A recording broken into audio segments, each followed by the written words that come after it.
దక్షుడు ఎన్నేళ్లు తపస్సు చేస్తేనో నీవు పుట్టినావే అందాల భరిణివి, నీ గొప్పతనం ఏం కాదు అంటే ఇంకా ఎగిరికి అంతేసేది.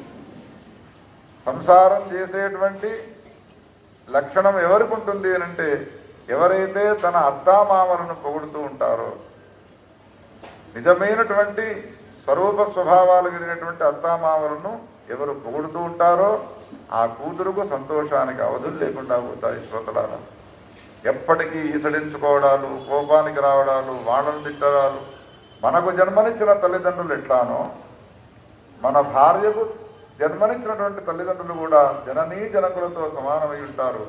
ఆ విషయం తెలిసినటువంటి దంపతులు కాబట్టి అంత ప్రేమానురాగాలతో కూడుకున్నారు.